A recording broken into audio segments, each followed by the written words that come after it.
Oi, pessoal, eu sou o Igor Lima, jornalista do Endomarketing.tv, o blog da Proesc, e estou felizão de estar aqui novamente com vocês nesse encontro para a gente falar sobre saúde mental na nossa série Sessão Terapia. Bem, e o episódio de hoje vai falar de um tema muito importante. A gente vai falar sobre depressão, ela que é considerada aí o mal do século XXI e que já levou o Brasil a registrar 5,8% da sua população com casos de depressão. É um número bastante impressionante, né? E ao longo desse bate-papo que a gente vai ter, nós vamos falar um pouquinho de como que a depressão se relaciona com o trabalho, como que as pessoas que estão passando por esse tipo de situação podem interagir com as outras no ambiente de trabalho, na sua vida pessoal, e também como que as empresas podem ajudar os seus colaboradores a passar por esse tipo de situação. Mas nesse bate-papo eu não estou sozinho, não. Eu tenho duas convidadas super especiais para conversar comigo. A primeira delas é Saira Moreira Silva. Ela é engenheira aí por formação, está há 10 anos no mercado de trabalho, há 7 anos especificamente trabalhando nas indústrias, com gestão administrativa e também na engenharia de campo.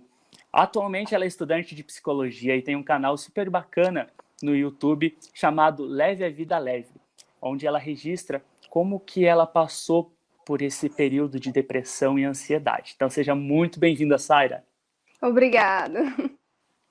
E junto com a Saira e comigo também bate um papo a Maria Angélica Gabriel. Ela tem 30 anos de experiência, ela é psicóloga, professora e mentora em vários níveis de formação. Ela também é diretora do Grupo Educativa.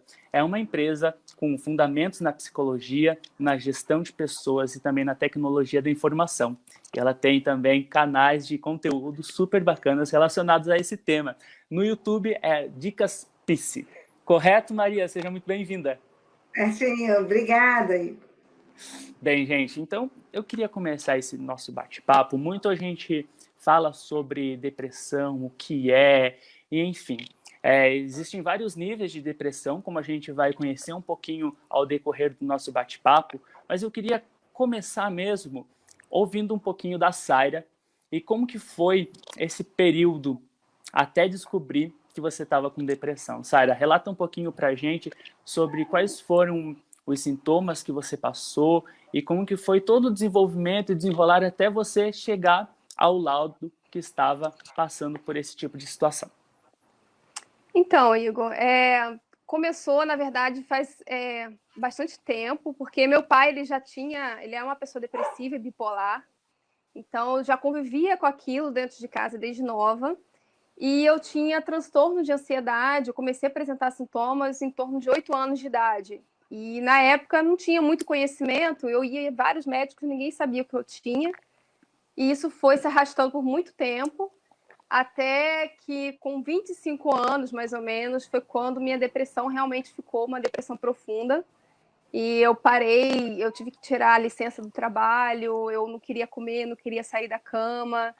E foi a fase para mim que foi mais difícil para eu poder superar. Mas também foi quando eu consegui superar tudo isso e dar a volta por cima. E hoje estou 6 anos aí livre da depressão, da ansiedade, graças a Deus. Ah, que bom, que bom. E durante esse período, Saira, bem, a depressão, você já tem ela há muito tempo e foi aí ocasionada por N motivos. Mas quando você estava aí no mercado de trabalho, quando você estava numa frequência ali de trabalho corriqueiro, como você já comentou em outras oportunidades, quais foram ali os sintomas que você sentia de que aquilo você não estava sendo você mesma e que a depressão estava se manifestando de um modo mais forte, digamos assim? É engraçado porque eu vejo que uma grande parte das pessoas que são depressivas não transparecem isso, né? Até minha família identificar que eu estava com depressão foi no momento que eu falei com eles. Porque eu, na frente das pessoas, eu era uma coisa, e de noite na cama eu chorava. Então, quando eu estava sozinha, era um momento angustiante para mim. Eu me sentia, mesmo no meio de uma multidão, eu me sentia sozinha, me sentia desanimada, como se para mim fosse mais fácil eu não estar vivendo, porque a vida era muito difícil. Então, para eu aliviar essa dor, para mim, eu pensava, gente, será que viver vale a pena para mim? E foi nesses momentos, assim, que eu comecei a identificar que tinha alguma coisa errada, né? Que eu queria viver, mas a dor que eu sentia era tão profunda que, às vezes, eu pensava que seria mais fácil não estar vivendo. E realmente foi assim, foi o momento que eu identifiquei que eu precisava de ajuda.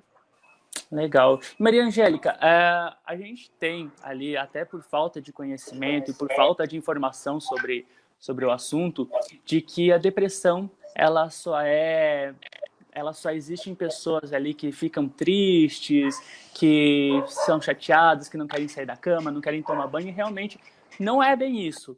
As pessoas, às vezes, do nosso lado, que está feliz e sorrindo, também pode estar passando por um quadro de depressão. Eu queria que você comentasse com a gente quais são os sintomas das pessoas que estão passando por depressão e também quais são as etapas dessa depressão até ela chegar no estágio final, que é ali o indício é o suicídio. Que esse aí, quando a pessoa realmente chega a pensar em tirar a vida, é porque ela já está em um nível altíssimo ali da depressão, em um nível super avançado. Então, quais são os sintomas e quais são esses estágios da doença? Sim. Eu acho que você colocou muito bem aqui, né, o processo. Tem duas questões aí que eu acho que são importantes esclarecer antes de começar a falar das etapas. Sim, o suicídio, ele é comum, sim, é mais comum em pessoas que têm depressão. Mas a gente vai ver suicídio também em outros quadros clínicos que não é a depressão, né?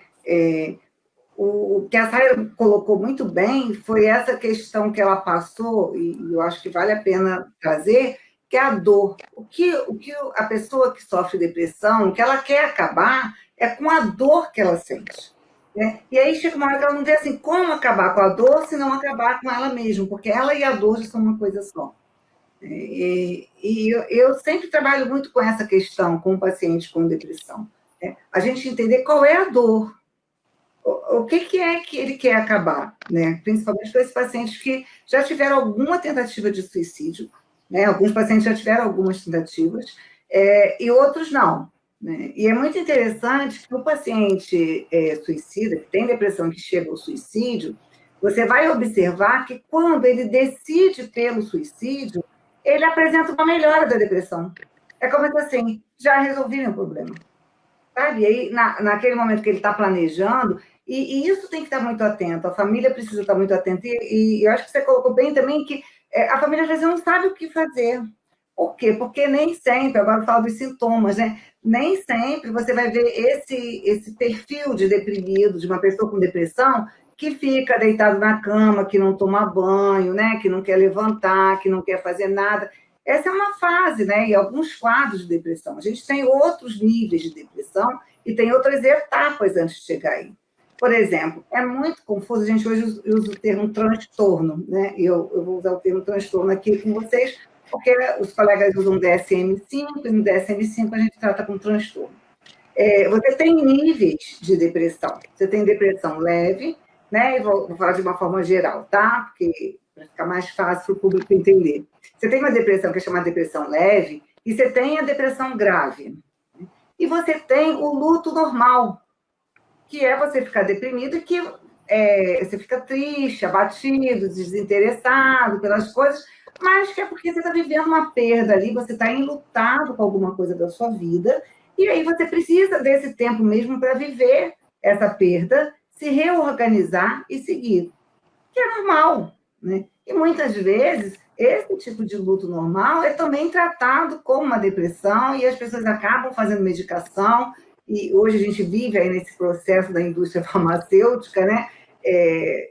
Medicaliza tudo, né? Claro que tem casos que precisam sim da medicação, né? Se é uma depressão endógena, e outros casos não. Né? A pessoa precisa passar por aquele processo, ela tem condições de ego, de eu, para passar por ele. Né? Então, assim, a gente tem diferentes níveis de depressão.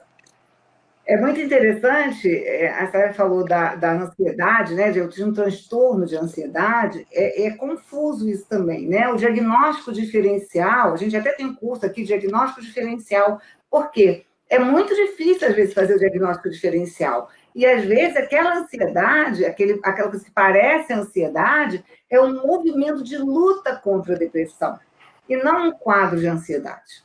Então, precisa diferenciar isso.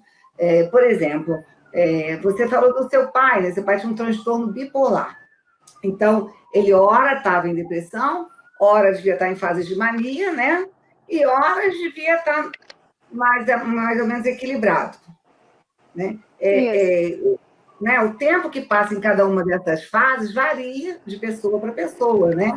Então, você já foi uma criança que teve que viver com essas alterações. E a gente vai observar na clínica que muitos casos, né, quando eu faço a entrevista aqui, eu vou buscar a origem, a história de vida, para poder identificar qual é o fator gerador. Porque é como se fosse um motorzinho dentro da pessoa que fica ali acelerando. E se você não identifica o motorzinho, a pessoa fica ali no processo de medicação, né? Então, ela pode ter começado a depressão com estado, não estou dizendo que é o seu caso, tá? Mas poderia ser uma pessoa que começa com um processo de agitação como uma forma de combater a depressão. Você vai ver muito isso no trabalho, pessoas que trabalham intensamente, e se elas param, elas entram em contato com núcleos depressivos dela e elas deprimem. Então, elas precisam estar naquele movimento constante. É um movimento que você já não sabe nem mais para onde está indo, né? A pessoa está indo, para não entrar em contato com ela própria, com seus conteúdos. Então, assim, tem essa fase inicial, que é muito comum no paciente depressivo, né? Depois ele vai entrando em outras fases. Aí você tem alterações de pensamento, alterações de afeto, alteração de comportamento, alteração de relações sociais. Você vai observar que essas áreas da pessoa, né, esses processos de vida, eles vão se comprometendo. Ela começa com um pensamento mais ruminante, de estar ali com coisas, repetindo alguma coisa que gera um sentimento de culpa, que gera um mal-estar, uma sensação de infelicidade no afeto, né? Um afeto de infelicidade, é um pensamento contínuo de infelicidade. E aí você vai ver, aí vai, altera o afeto, altera o pensamento, aí o comportamento já começa a ficar mais lentificado. E olha que eu estou falando assim, o comportamento lentificado não significa que a pessoa fica parada, não. Você vai ver deprimido, sabe esse negócio de bater perna, que chama pernas inquietas, né? Ele bate a perna, ele se movimenta, mas é um movimento que não tem assim muita produção, né? É um movimento de agitação, é uma tentativa de sair daquele quadro.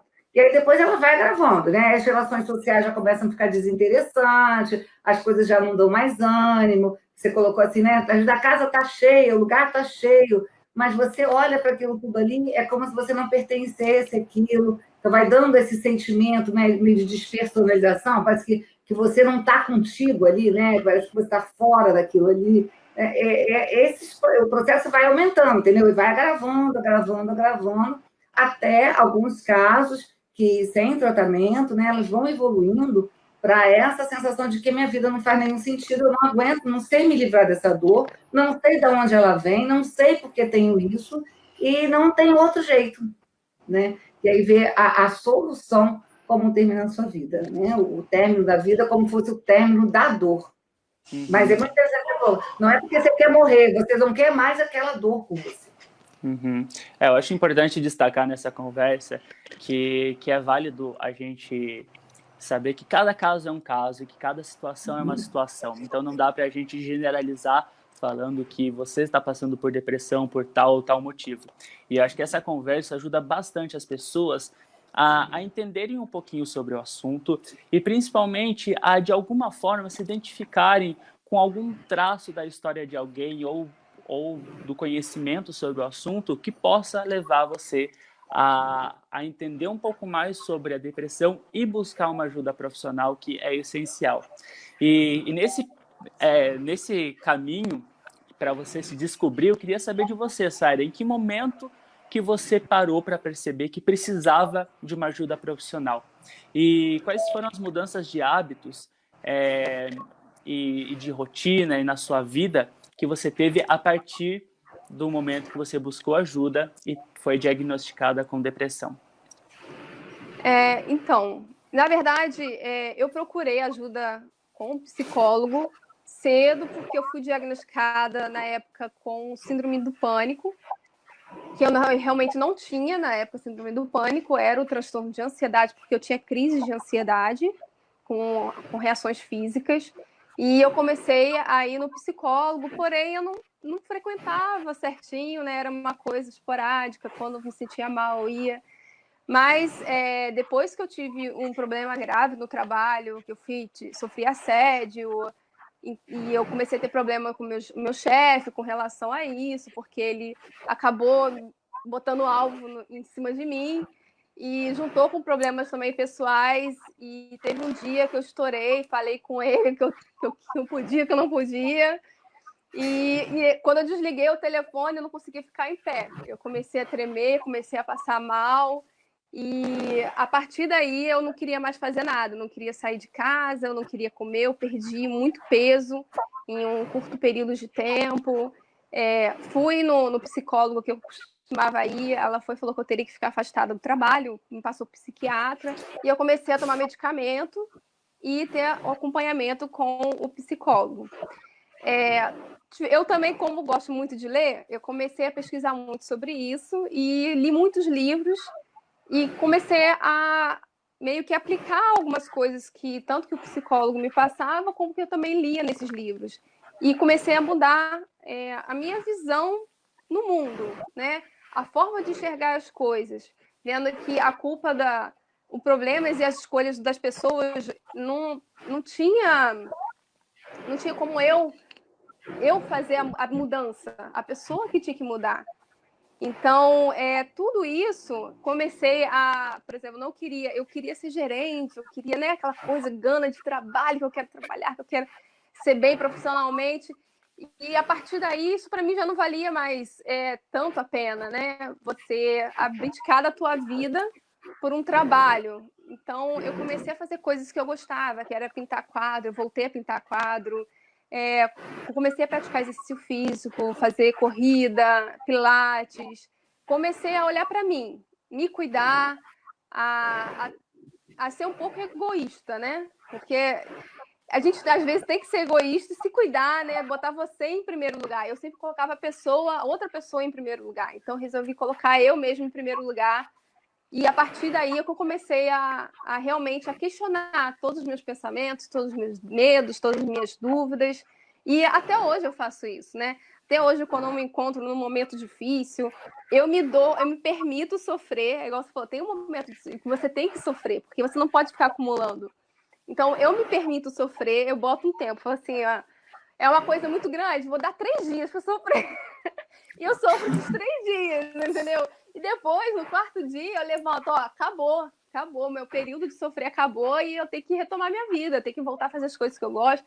Então, assim, esse momento também de eu sofrer, precisava, porque eu tinha que estar sempre bem para todo mundo, eu tinha que ajudar todo mundo, eu me colocava nesse lugar, não é as pessoas que me colocavam, eu me colocava. Então, eu começar a sofrer e botar isso para fora, as pessoas falam, tá, o que foi? Tô triste, ué. Mas é um momento, tô passando, daqui a pouco vou estar bem. E é isso que a gente precisa também, botar para fora, externar o que a gente está sentindo. Então, até hoje, me policio com relação a isso para eu não cair de novo, porque disse que a depressão, a ansiedade, você não tem uma cura, né? Você tá, assim, aberto a cair de novo, a ter um retorno naquilo. Então, eu estou sempre atenta aos sinais, quando eu começo a ficar desanimada, quando eu começo a ficar, não quero levantar, que eu não quero comer, eu falo assim, não, gente, calma aí, não é assim, né? Espera aí que você não vai cair de novo, já passou por tudo isso. Então, eu me questiono, eu falo assim, mas por que eu estou sofrendo? Será que é isso? Será que eu não estou vendo de uma forma errada a situação, né? Eu tento enxergar as coisas de outras formas e tentar sempre ver o lado positivo das coisas. Parece meio assim exagerado, não sei como que eu posso falar, utópico, né? Você ficar, não, você tem que ver sempre o lado bom das coisas, mas tem que ver. Você vai ficar vendo o seu lado ruim? Não tem. Qual é a saída? O que você vai ganhar enxergando sempre o lado ruim? Então eu tento sempre enxergar o lado bom das coisas e me questionar nessas situações. E Não, aí com eu tô certeza. vivendo aí. Que bom que tem te ajudado isso, né? Porque a felicidade é um estado, como você falou, de utopia. A felicidade não existe plena, a gente nunca vai estar feliz o tempo todo, porque somos seres humanos, nós estamos suscetíveis a passar por angústias, a passar por períodos ali que a nossa felicidade vai oscilar e tá tudo bem você se sentir mal. Mas é você viver o seu dia ruim, mas não tornar aquele momento permanente para sempre, né? Sempre tentar sofrer o que pode, mas também seguir em frente. Pelo menos é uma das formas com que eu também lido com situações difíceis na minha vida. E você comentou um tópico muito importante na sua fala, que foi em relação ao trabalho, aquela ganância de querer cargos e de se entregar totalmente ao trabalho sem olhar para si mesmo.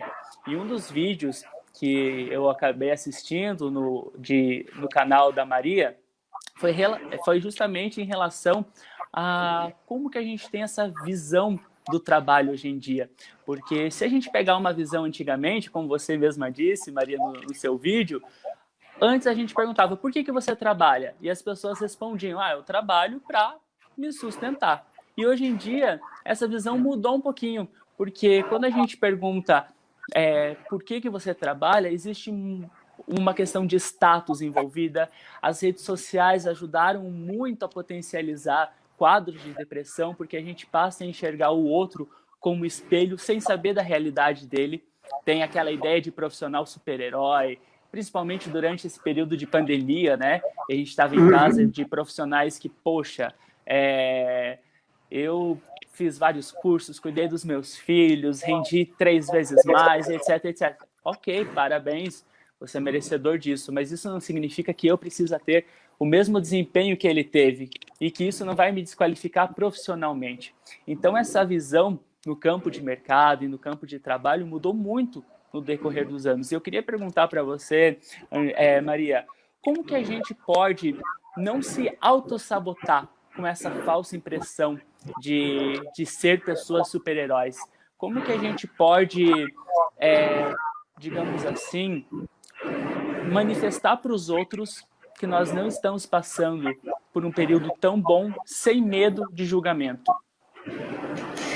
Então, eu acho que a gente vai falar de depressão na contemporaneidade, né? Se a gente falar em depressão do século XX, e daí você tem os escritos de Freud do início do século, né? Sayara está estudando psicologia, deve já estar passando, né, por essas leituras, né? E a gente falar em depressão nos dias de hoje, nós vamos falar de outros fatores. Claro que tem algumas questões que elas são básicas, né? E que a gente vai estar aí como dizer, fundamentando toda a nossa leitura da depressão, que são vivências infantis, né, que são questões também genéticas, tem uma série de questões que a gente vai estar considerando. Mas a sociedade hoje, né, eu acho que foi muito interessante você trazer esse tema, é uma sociedade do espetáculo da felicidade, né? A gente espera ter uma pílula da felicidade e que a gente vai tomar e todo mundo é feliz. Que os youtubers são assim super felizes, ricos e maravilhosos, né? Que as pessoas que aparecem, que postam lá no Facebook, né? Que o prato que comeu uma comida bacana, bota, beber um vinho, bota, né? Nossa, que pessoa feliz, né? Quantos amigos, né? Aí agora tem essas fotos antigas, né? Que a pessoa bota, só tem felicidade, né? De vez em quando tem um que bota lá, estou no hospital, né? Mas assim, é uma venda o tempo todo, né, de que todo mundo é feliz. E o que acontece? As pessoas começam a se cobrar de que elas precisam ter aquela felicidade daquele nível. Para que a gente possa lidar com isso, é muito complicado. Teria que fazer esse processo que a Sayara fez, né? Ela fala assim, eu parei um pouco com isso e passei a olhar para mim. E passei a olhar que o outro tem e eu não tenho. Né? O outro é e eu não sou. Mas tem um outro passo que eu acho que vai além desse, é que nem tudo aquilo que o outro diz é o que o outro é. Né? E a gente fica querendo se relacionar ou se igualar com o ideal que alguém põe. Né? Então, eu tive um caso aqui que a paciente falou assim para mim, poxa, todos os meus amigos são felizes, só eu sou infeliz. Todos os meus amigos saem, se divertem, e eu não. Então, E aí, da onde ela tira isso? Do Insta, né? O Instagram agora virou a referência da felicidade, do sucesso, né? E aí bota ali, nossa, e você começa a achar que você, porque a gente tem esse hábito, né? O ser humano ele se compara muito com o outro, né? Ele está sempre se comparando, tomando como referência o outro. E aí, nesse processo de referência, se todo mundo é tão feliz, você começa a achar que você é infeliz, que a sua vida não tem, né? Que você não tem, e aquilo vai te abatendo. A depressão, ela vem do termo depressus, né? O que é isso? Você deprime, você muda o seu formato, você se achata em função de pressões. São pressões, então você deprime.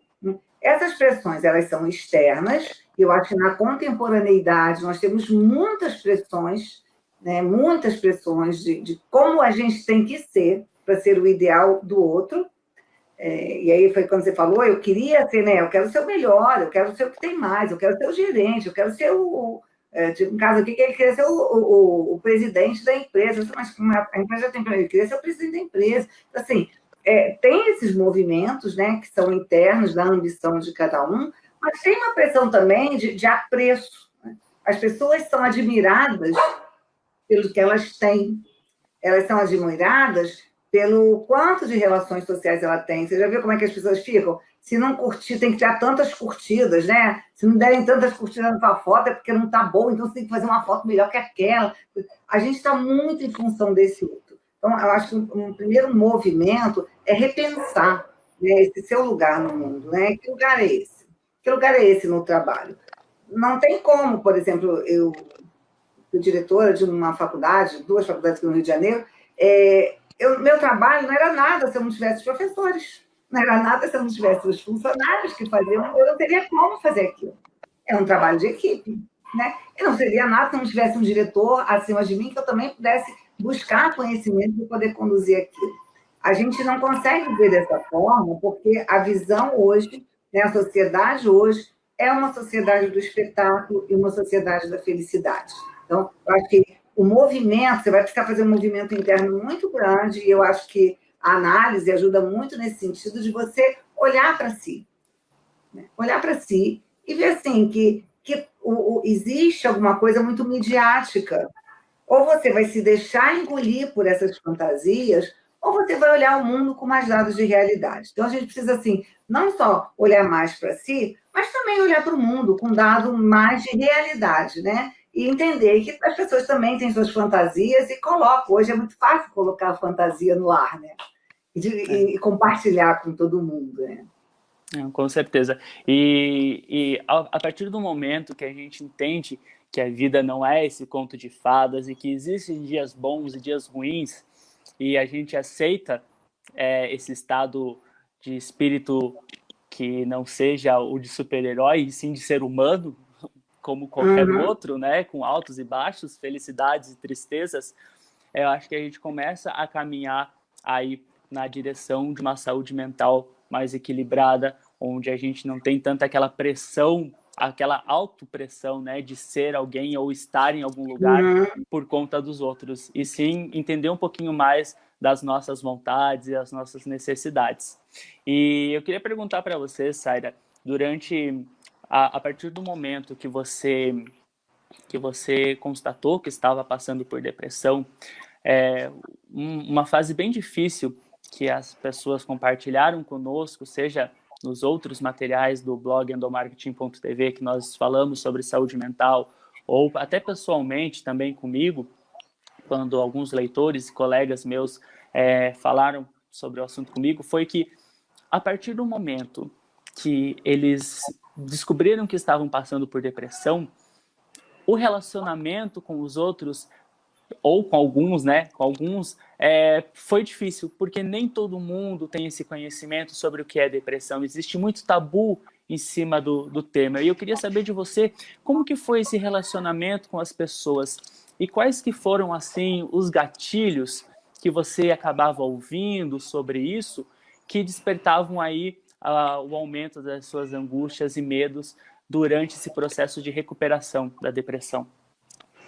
Então, foi até uma pergunta interessante, porque Quando eu apresentei o atestado médico na empresa, eu fiquei sabendo que duvidaram do meu atestado médico. Eles ligaram para o médico para perguntar se era verdadeiro ou não o meu atestado. E eu nunca tinha faltado um dia no meu trabalho. Eu trabalhava nessa empresa há 6 anos. E eu nunca tinha passado um dia sem ir trabalhar. E quando eu apresentei o atestado de 10 dias, eles acharam que eu estava mentindo, porque estava, né, constatando que eu tive depressão, que eu estava em depressão.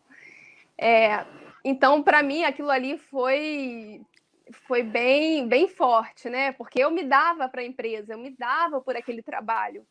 E você vê que você não significa nada, você precisa de 10 dias para você descansar porque está doente, e eles ainda duvidam, né? Mesmo você tendo um histórico lá impecável, uma coisinha, já você entra em xeque, liga para o médico ficou o psiquiatra ficou revoltado, falou assim, nunca na minha vida questionaram, né, a minha integridade como médico, porque isso está questionando a minha integridade, né? É um atestado falso.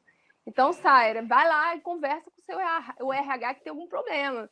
Eu liguei lá para o RH, eu falei assim, olha, eu nunca vi, eu trabalho há tantos anos nessa empresa, nunca vi vocês ligarem para o médico, o que está acontecendo? Vocês estão achando que eu estou mentindo? O que é? O que está, né? O que tá acontecendo que eu não estou entendendo? E aí me falaram que o meu chefe, aquele que estava me perseguindo, pediu porque achava que eu teria falsificado o atestado médico.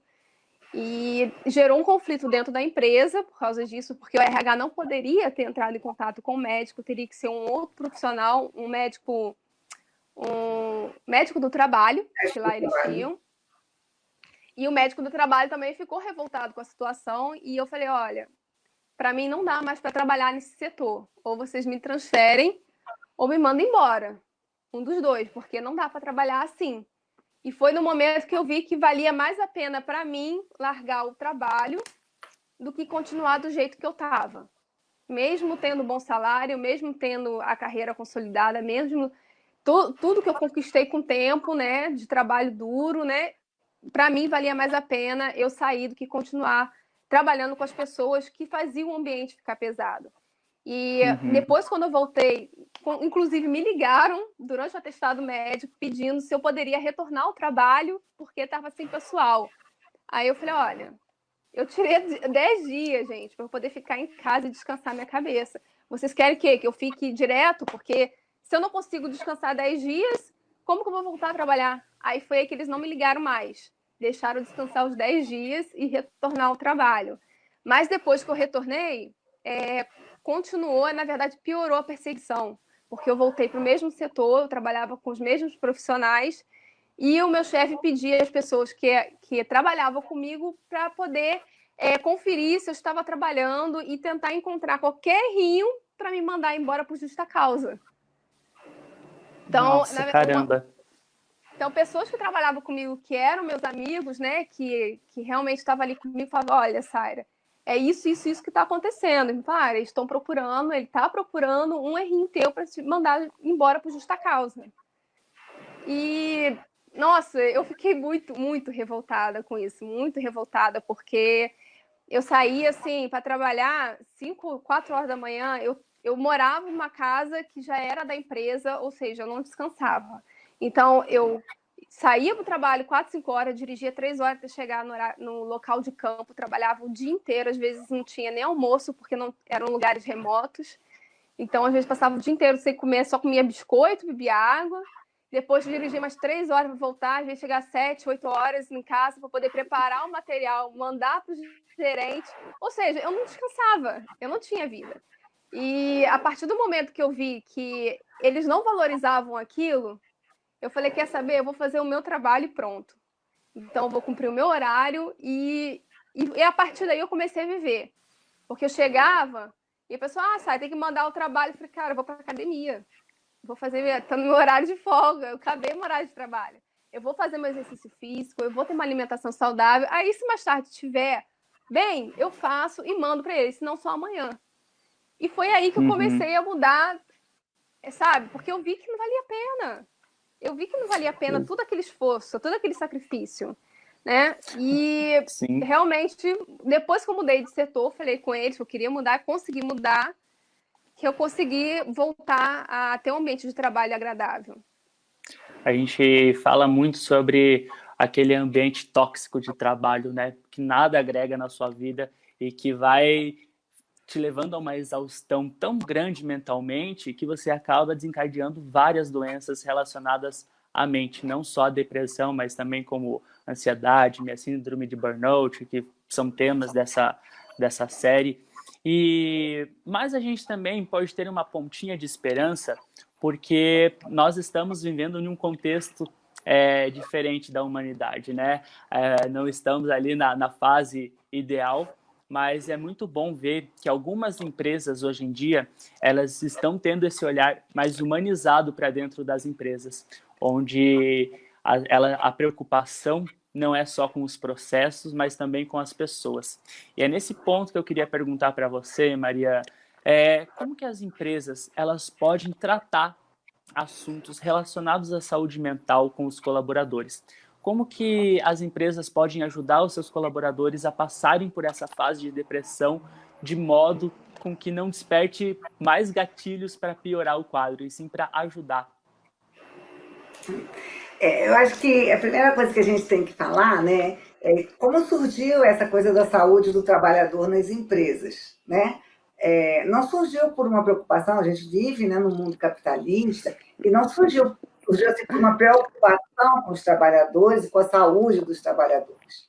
Surgiu porque o número de trabalhadores licenciados era muito alto e isso trazia um grande prejuízo para as empresas. Então, cuidar da saúde do trabalhador dentro da empresa era mais lucrativo do que você ter tantas pessoas licenciadas e tendo que repor essa mão de obra, né? Então, acho que assim, a gente tem que ter a coisa do sentido da realidade. Claro que nisso, para os trabalhadores, foi bom, né? Porque você passa a ter um setor, na maioria das empresas, de saúde do trabalhador, em que a saúde mental e a saúde física, elas são, há um olhar tanto para a saúde mental quanto para a saúde física.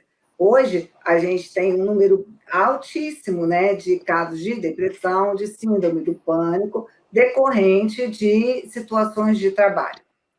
O que a Sayara colocou aqui, que foi bem interessante, né, é como que esse fator estressor, que foi o assédio que ela vivia na empresa, foi desencadeando um estado de ansiedade e, posteriormente, depressão. Provavelmente um transtorno misto, né? Ansiedade deve ter sido isso, né, Sayara? Sim. Um transtorno de ansiedade com depressão. E isso é muito comum, né? A gente vai falar assim, existem dois fatores estressores.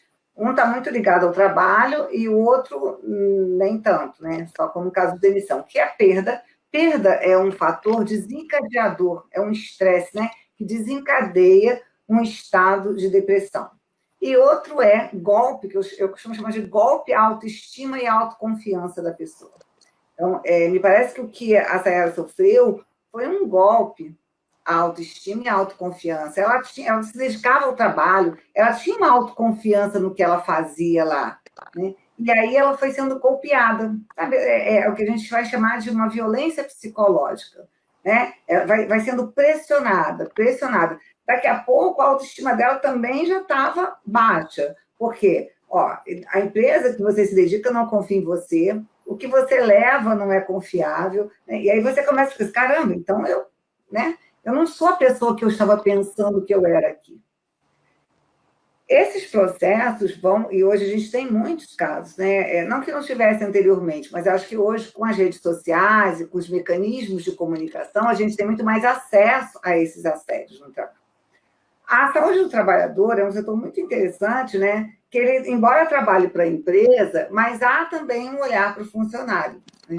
E melhorou significativamente a qualidade de vida dos trabalhadores. Então, você tem trabalhos, eu trabalhei numa empresa que tinha menina que vinha com... A gente dava aula, muita aula, né? E aí a menina passava na sala dos professores, fazendo aquele relaxamento assim nos ombros. Gente, aquilo era muito bom, né? Você ficava animado para continuar. Tinha atendimento psicológico, atendimento médico para os professores. Aí eles criaram um plano de saúde dentário para os professores. Tudo isso você sempre se sente cuidado, né? e é muito bom, né? Eu acho que a pessoa se sentir cuidada. Muito mais do que os efeitos desse processo, eu acho que a sensação de que a sua empresa está cuidando de você, isso eu falo muito nas palestras hoje da pandemia, né? Pós-pandemia, o pessoal está voltando para o trabalho, né? Muita gente está muito angustiada. Acho que eu dizer que assim, a empresa está cuidando de você, ela está tomando as medidas preventivas, ela está fazendo o processo de distanciamento, ela está te dando equipamentos de segurança.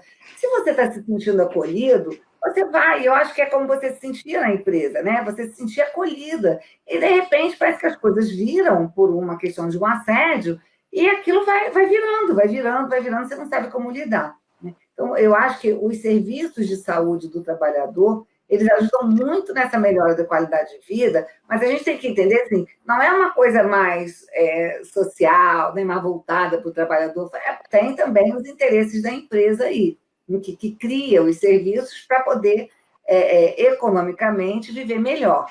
Mas, em troca, os trabalhadores passam realmente a ter, assim, um espaço de acolhimento, né? Eu trabalhei num lugar também que tinha uma sala de descanso. Então, você acabava de almoçar, aí você podia ficar lá na sala de descanso até terminar seu horário, né? Então, tinha televisão, tinha colchonete, tinha coisinha de massagem, que é um acolhimento, né? Então, você sente assim, que a empresa está preocupada com você, e eu acho que isso dá realmente um bem-estar, porque isso que vem se perdendo, né? Esse individualismo, esse movimento, né, de crescimento econômico, né? Não é que às vezes você não se preocupa com o crescimento econômico, claro que a gente tem que se preocupar, mas quando isso passa a atropelar pessoas, a atropelar humanos, eu acho que as coisas se perderam, né? As coisas se perderam, sim, porque nós somos humanos, e todo o trabalho, toda a ciência, ela tem que ser voltada para a melhoria da qualidade de vida dos seres humanos, qualquer ciência. Então, como você está, né, dentro de instituições em que a preocupação com a pessoa morre em função da produtividade. Isso não pode. Então, assim, eu acho que, por um lado, né, embora tenha esse viés econômico, tem ajudado muito, sim, né? E a gente vê muitas pessoas se sentindo acolhidas pela saúde do trabalhador, pelos programas de qualidade de vida no trabalho, isso tem ajudado bastante, né?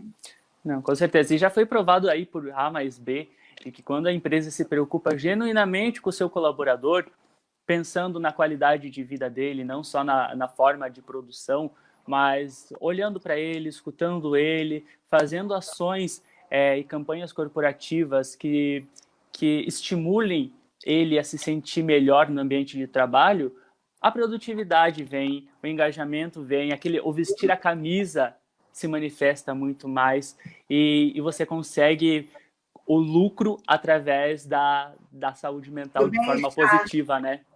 Verdade. Eu tive uma empresa agora que contratou uma palestra só para conversar com um psicólogo, conversar com os funcionários para essa volta do pós-pandemia de alguns, né? E eu fiz online, que a empresa ela tem no Brasil inteiro, né? A gente teve 200, eu não lembro mais os quebrados, mas 200 não sei quantas pessoas participando da palestra. Ou seja, a empresa oferece, paga caro, né, por isso, oferece uma palestra para os seus funcionários para que eles voltem com mais tranquilidade, ou tirem dúvidas, ou perguntem, né, sobre todo esse processo. A diretora da empresa participando também, né, respondendo às pessoas, essa sensação, né, de que está acolhido, que a empresa está preocupada, até com... Não é que eles têm que voltar, mas a preocupação do bem-estar emocional deles nesse retorno.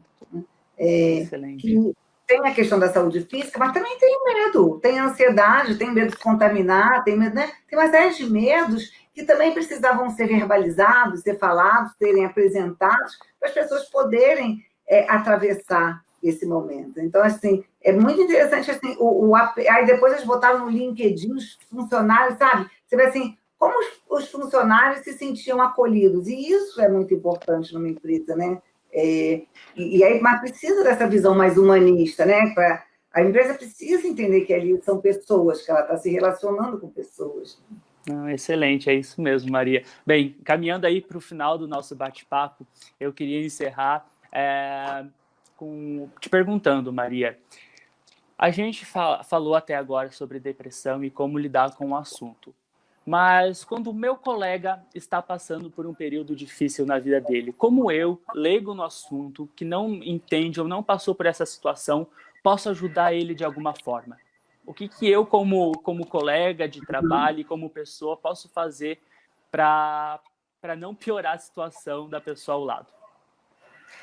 Primeira coisa que tem que fazer é entender depressão, né? E eu vou pegar um trechinho que a Sayara falou, né? Que os amigos não entendiam o que ela passava. Por quê? Porque você não está naquele estado. Então, achar assim, pô, você está deitado, vamos fazer alguma coisa, vamos sair, levanta, né? Vai fazer alguma coisa.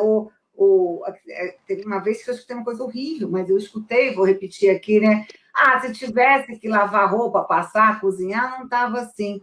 Pobre não tem depressão, que é uma bobagem, né? É uma bobagem. Não é porque não tem o que fazer. A depressão é um estado psíquico, né? E pode ser orgânico, né? Pode ser fisiológico, né? Nós temos neurotransmissores. Também não é assim, vamos lá trabalhar na serotonina, na dopamina, isso também é outra bobagem, né?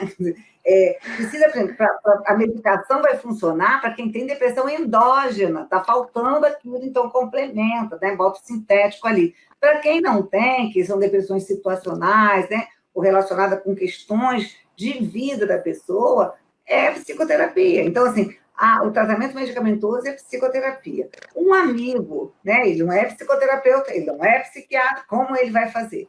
Um amigo, um irmão, um parente. Primeira coisa, entender a pessoa, ouvir o sofrimento da pessoa e não compare com o seu. O que é sofrimento para você não necessariamente sofrimento para ela, e o que é sofrimento para ela não é para você. Uma coisa que você precisa, né, se você quer ajudar o seu amigo, é ouvi-lo, acolher. Né? A gente está num período de distanciamento, mas, assim, quando você acolhe, a pessoa se sente acolhida na sua dor. Né? Muitas vezes, você evita dessa pessoa avançar nesse processo. E aí, a acolhida, ela pode entender que aquele estado dela está agravando, ela vai entender. Vamos analisar aqui você, como é que estava, como é que está agora, né? Como é que está evoluindo? Eu estou piorando, porque eu antes estava assim, agora estou assim, agora assim. Será que não é o momento de procurar um tratamento? Acompanha, ajuda a pessoa.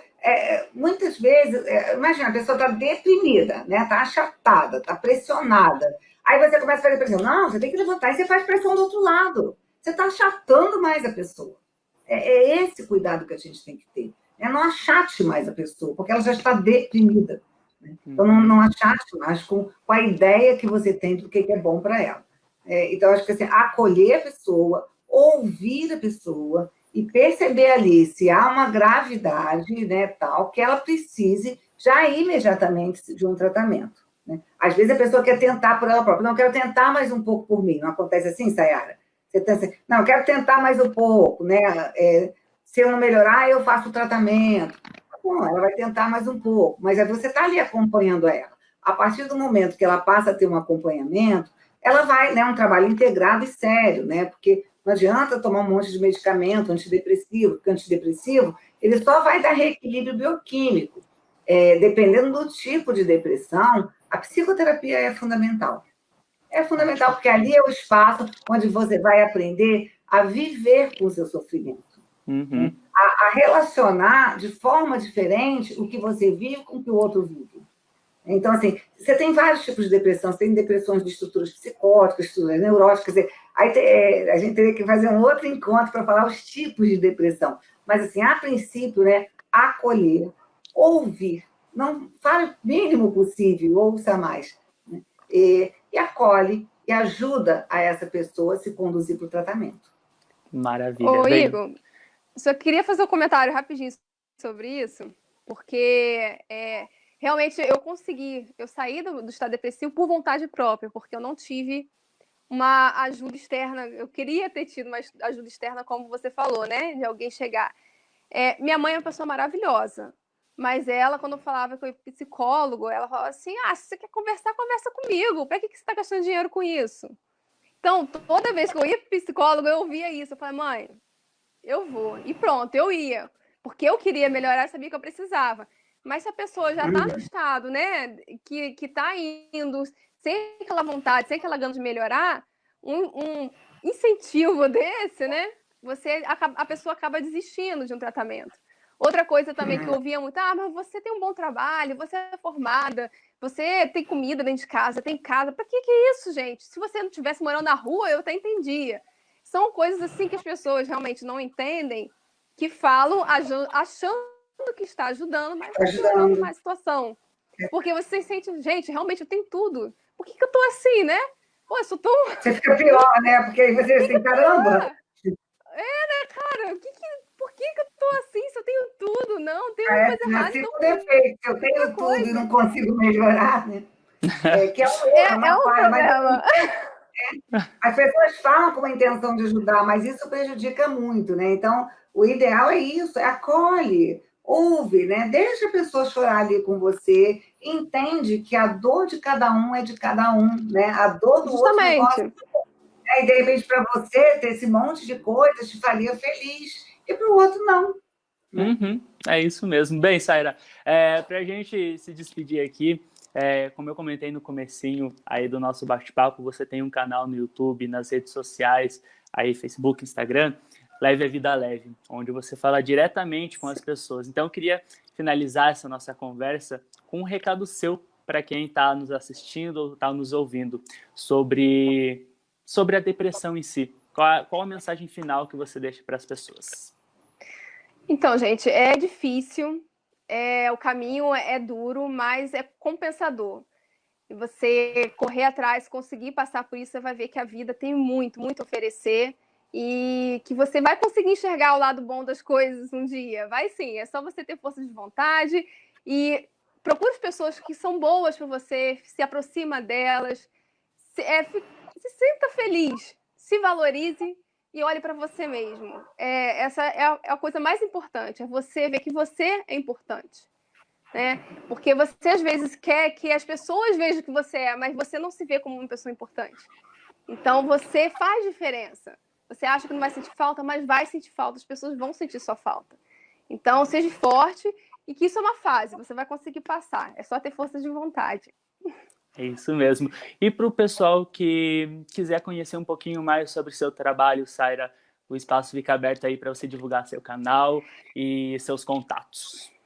Então, gente, o meu canal, eu abri o canal dedicado justamente a compartilhar tudo isso que eu passei para que a pessoa não precise de anos, né, refletindo, passando por dificuldade para conseguir encontrar, né, se encontrar nesse caminho todo. Então, meu objetivo realmente do meu canal, o nome já diz, né, Leve a Vida Leve, é para a pessoa que se identifique, né, conseguir aprender com a minha experiência. Então, eu também tenho um Instagram, que é Leve a Vida Leve, com H no final, porque já Leve a Vida Leve. Eu tive que botar o H no final. Mas eu espero que vocês vão lá no meu Instagram e eu falo no dia a dia, eu dou mensagens motivacionais. Também falo quando eu tô ruim, porque as pessoas também têm que saber que eu não tô 100%, tô sempre rindo, sempre alegre. Então, vá lá, me siga lá para vocês compartilharem também a dor de vocês comigo. E o meu canal também tá aí um vídeo por semana. E se inscrevam lá, vejo vocês por lá. Maravilha. E a Maria Angélica, ela também faz parte aí, como eu comentei, do Grupo Educativa, uma empresa aí que promove cursos, palestras. E então o espaço também fica aberto, Maria, para você divulgar um pouquinho do trabalho do Grupo Educativa e também dos seus contatos aí nas redes sociais, tanto no canal do YouTube quanto também no Instagram e LinkedIn. Bom, o Grupo Educativa é uma empresa que eu abri, eu sou professora universitária há muitos anos, né? E abri essa empresa para trabalhar um pouco a prática do profissional, né? Eu acho que a gente na academia, na universidade, tem muita teoria e aquelas coisas ficam meio soltas, né? A pessoa forma, fica tudo meio solto. Então, o Grupo Educativa, ele vem com essa proposta de trabalhar esse profissional para a prática, né? Então, eu trabalho aqui com avaliação psicológica, daí eu falo da importância do diagnóstico diferencial, de você saber fazer um diagnóstico para que você possa tratar do que a pessoa apresenta, para evitar exatamente essa iatrogenia, né, que que a Sayara colocou, você vai no médico, vai no outro, vai aqui, vai ali, até descobrir o que você tem, olha quanto tempo já se passou. Então, lá a gente faz isso, são cursos, né? Eu tenho o site do Grupo Educativa, que é grupoeducativa.com.br, e lá eu disponibilizo todos os contatos, os cursos, tem cursos ao vivo, cursos online, cursos presenciais, tem todas as modalidades, tá? Show de bola. Bem, queria agradecer vocês, meninas, novamente pela participação e por agregar tanto nesse projeto que nós estamos fazendo.